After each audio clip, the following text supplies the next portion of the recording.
Hi hello नमस्कार. आज मी इथे ना टिफिनसाठी कोरडी आपण फ्लावरची भाजी बनवणार आहे. वटाणे फ्लावर बटाटा मिक्स बनवणार आहे मी रात्रीसाठी बनवते, पण टिफिनसाठी अगदी मस्त ही भाजी बनते आणि टेस्टही खूप छान लागते. सिंपल पद्धत आहे, झटपट होईल अशी.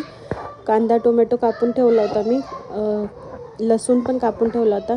त्या छान फोडणी दिली आहे. नंतर मग लाल तिखट, कांदा लसूण मसाला, धनेपूड आणि हळद मीठ टाकून आपल्याला मस्त तडका देऊन द्यायचा आहे. जिरा मोहरीची फोडणी दिली, अगदी पाणी न टाकता अशी भाजी शिजवली ना तर त्याची टेस्टही वेगळी लागते. खूप छान भाजी बनली होती. आणि इथे मी फक्त तेलात जे आपण भाजी करतो ना तशीच मी वाफवून घेणार आहे. पाणी एवढंसंही मी टाकलं नाही, पण फ्लावरला मीठ टाकल्यानंतर पाणी येतं म्हणून मग मी त्यातच शिजवून घेणार आहे. आणि मस्त 5 ते 7 मिनटात भाजी शिजते आणि तयार होते. इथे मस्त मी कोथिंबीर टाकणार आहे वरतून आणि भाजी थोडीशी लसलशीत ठेवली मी. भाजी तयार आहे.